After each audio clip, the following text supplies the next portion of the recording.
దీని వెనకాల కుట్ర ఉంది, కొన్ని ఒక పద్ధతి ప్రకారం దీన్ని కూలగొట్టారు, ఒక కంట్రోల్డ్ ఎక్స్ప్లోజివ్ సిద్ధాంతంగా దీన్ని కూలగొట్టారు ఆ పద్ధతిలో అన్నది బీఆర్ఎస్ పార్టీ చేస్తున్నటువంటి ఆరోపణ.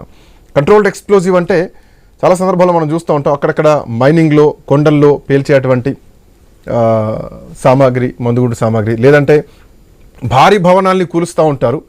అంటే ఒక పద్ధతి ప్రకారం వేరే పక్క భవనాలకు ఇబ్బంది పడకుండా ఆ ఒక్క బిల్డింగే కూల్చేటువంటిది ఒక కంట్రోల్డ్ ఎక్స్ప్లోజివ్ ప్రాసెస్ అన్నమాట. అట్లాంటి ప్రాసెస్ని కాళేశ్వరం ప్రాజెక్టులో వాడారు. జెనెటిక్స్, డిటోనేటర్స్ లాంటి ప్రమాదకరమైనటువంటి పేలుడు పదార్థాలు వాడితేనే ఇట్లాంటివి కుంగిపోతూ ఉంటాయి. అంటే అంతర్భాగంగా నీళ్లలో పెడితే ఆ శబ్దం ఆల్మోస్ట్ 2 కిలోమీటర్ల వరకు వచ్చింది అని బీఆర్ఎస్ పార్టీ చేస్తున్నటువంటి ఆరోపణ. దీనిపైన పోలీస్ స్టేషన్లో, మహదేవ్పూర్ పోలీస్ స్టేషన్లో ఫిర్యాదు కూడా అయింది. అయితే పోలీసు వాళ్ళు ఎందుకు దీని మీద వెంటనే యాక్షన్ తీసుకోలేదు, ఎందుకు దీనిపైన వెంటనే చర్యలు తీసుకోలేదు, ఎందుకు వెంటనే డాగ్ స్క్వాడ్ని పెట్టుకొని వెళ్ళలేదు, ఎందుకు అక్కడ సీసీ కెమెరాలు చెక్ చేయలేదు, ఇన్ని క్వశ్చన్స్ 20 నెలలు 22 నెలల తర్వాత ఈరోజు బీఆర్ఎస్ పార్టీ చేస్తున్నటువంటి ఆరోపణలు. శంకరరావు రవికుమార్ గారు, బీజేపీ కాంగ్రెస్ కుట్రలో భాగమే మేడిగడ్డ పిల్లర్లను పేల్చేశారు, అది కూలిపోలేదు, మీరే పేల్చారు ఇద్దరు కలిసి అన్నది ఈరోజు బీఆర్ఎస్ పార్టీ ఇన్ని రోజుల తర్వాత, ఇన్ని నెలల తర్వాత చేస్తున్నటువంటి అంశం. సో దీనిపైన సిట్టు విచారణ చేయించాలి, దీని వెనకాల ఏం జరిగిందో కాల్ డేటా కూడా తీయాలి, ఆ రోజు ఏమేమి మాట్లాడుకున్నారు ఇవన్నీ కూడా అని చాలా పెద్ద ఆరోపణలు చేస్తూ, ఎందుకు పోలవరం కూలితే అక్కడికి ఎన్డీఎస్ఏ రాదు, తెలంగాణలో కూలిపోతే ఎందుకు వస్తుంది, ఉత్తరాఖండ్లోని తియాస్తా నది పైన నిర్మించినటువంటి బ్యారేజ్ ఏదైతే ఉందో బ్యారేజ్ కొట్టుకపోతే అక్కడ ఎన్డీఎస్ఏ రాదు, ఎందుకంటే అక్కడ బీజేపీ ప్రభుత్వం ఉంటుంది కాబట్టి కూటమి ప్రభుత్వాల కాడికి పోదు, ప్రతిపక్షాల అంటే ప్రాంతీయ పార్టీల కాడికి వస్తాయి. ఇది ఈరోజు బీఆర్ఎస్ పార్టీ చేస్తున్నటువంటి ప్రధానమైనటువంటి ఎలిగేషన్. ఏం చెప్తారు?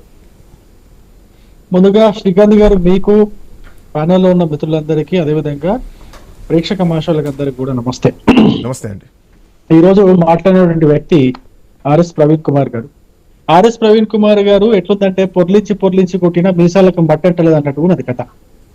ఆయనని ఇదే బీఆర్ఎస్ పార్టీ వాళ్ళు ఇదే కాళేశ్వరం విజిట్ కు పోతాడు. ఆయన కాళేశ్వరం చూసి వద్దామని చెప్పేసి కాళేశ్వరం విజిట్ కి పోయి అక్కడ ఆ చిన్న తెప్ప ఉంటది కదా, తెప్పలో పోతూ మాట్లాడితే ఏమంటాడంటే ముఖ్యమంత్రి ఇంజనీరు, ముఖ్యమంత్రి అన్ని అయ్యి కట్టితే ఇట్లనే ఉంటది కథ అన్నట్టుగా ముఖ్యమంత్రిని విమర్శిస్తాడు. విమర్శించిన తర్వాత మళ్ళీ ఏదో ఈ మన టీఎస్పీఎస్సీ కేసు పైన మాట్లాడని చెప్పేసి ఇదే ఆర్ఎస్ ప్రవీణ్ కుమార్ ని అరెస్ట్ చేసి లోపలేసి ఇష్టం వచ్చినట్టు కుమ్ముతారు. కుమ్మినా కూడా మళ్ళీ ఏం చేస్తాడు, కొన్ని రోజులకు పోయి మళ్ళీ అదే బీఆర్ఎస్ పార్టీలో జాయిన్ అవుతాడు. అందుకే సామెత పడ్డా, పొర్లించి కొట్టిన మీసాలకు. సరే, ఆయనకు మీసాలు ఉండవు అనుకో, కానీ ఆయన ఎవరు పట్టించుకుంటారు? సరే, ఆ విలువలేని వ్యక్తి మాట్లాడినా కూడా ఎవరు పట్టించుకోరు. ఫస్ట్ ఆఫ్ ఆల్, విలువలేని వ్యక్తి మాట్లాడినంత మాత్రాన మా మంత్రులకు ఎటువంటి విలువ తగ్గదు, ఇంకా విలువ పెరుగుతుంది. ఇంకోటి, నా అబ్జెక్షన్ ఏంటంటే ఆయన మాట్లాడిన దాంట్లో అసాంఘిక శక్తులు, ఆ అసాంఘిక శక్తులు ఎవరు? బండి సంజయ్, కిషన్ రెడ్డి అన్నట్టు మాట్లాడతారు. అంటే కేంద్ర మంత్రులు ఈయనకు అసాంఘిక శక్తుల్లాగా కనిపిస్తున్నారు. కేంద్ర మంత్రులు ఈయనకు అసాంఘిక శక్తుల్లాగా కనిపించి, అంటే ఈయన మరి పోలీస్ గా చేసిండు, మరి అది ఏం పోలీస్ గా చేసిండో ఏందో, ఒక కేంద్ర మంత్రుల్ని అట్లా మాట్లాడొచ్చా? అసాంఘిక శక్తులు అని చెప్పేసి మాట్లాడొచ్చా? దానికి రుజువులు ఏమైనా ఉన్నాయా? ఏదైనా రుజువులు పెట్టుకొని మాట్లాడుతున్నాడా? ఊరికేనే మాట్లాడుతున్నారు? రేపు పొద్దున ఇది కేసు, ఒకవేళ డిఫమేషన్ కేసు వేస్తే కోర్టు ఎన్ని ముట్టకాయలు వేస్తుంది ఆ గుండు పైన అనేది ఆయనకు అర్థమవుతున్నట్టు లేదు. ఆయన భాష సరి చూసుకోవాలా, ఆయన భాష సరిగ్గా చేసుకుంటే బాగుంటుంది అని చెప్పేసి మేము ఆయన్ని హెచ్చరిస్తున్నాం. మొట్టమొదటిది.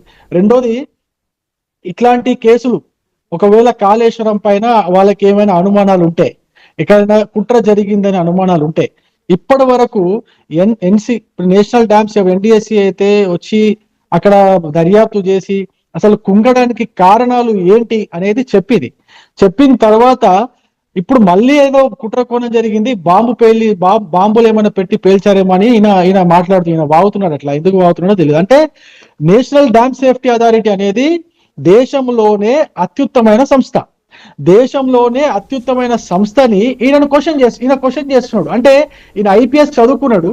ఐపీఎస్ చదువుకున్న వ్యక్తి ఇప్పుడు ఎట్లున్నదంటే ఆయన చదువుకున్న సంస్థనే క్వశ్చన్ చేసినట్టు ఉన్నది. ఇప్పుడు ఎన్డీఎస్సీ రిపోర్ట్ ఇచ్చిన తర్వాత బాంబు పేలులు జరిగినాయని మాట్లాడడం ఎంతవరకు సమంజసమో మరి ఆయన చదువుకున్న వ్యక్తి కాబట్టి ఆయన విఘ్నతకే వదిలేస్తున్నా. టీఆర్ఎస్ పార్టీ వాళ్ళ యొక్క అమాయకత్వానికి వాళ్ళకు వదిలేస్తున్నా. సరే, రెండో విషయం, కాంగ్రెస్ పార్టీ విషయానికి కోసం, ఒకవేళ కాంగ్రెస్ పార్టీ నిజంగానే కాళేశ్వరం ప్రాజెక్టుని వినియోగంలోకి తేవాలంటే ఇప్పటికే వాళ్ళు దానికి సంబంధించిన ఎన్డీఎస్సీ అయితే రిపోర్ట్ ఇచ్చిందో దాన్ని ఏ విధంగా రిపేర్ చేయాలి, ఏ విధమైన చర్యలు ఎన్డీఎస్సీ తీసుకోవాలి, ఆల్రెడీ రిపేర్ ఎవరికి- ఇచ్చింది, వెంటనే ఇమ్మీడియట్ రిపేర్ చేయాలని చెప్పింది తప్ప ఇది పూర్తిగా ఇచ్చింది. పనికిరాదని మాత్రం చెప్పలేదు. చెప్పలేదు. పూర్తిగా పనికిరాలని అంటే చెప్పలేదు. పూర్తిగా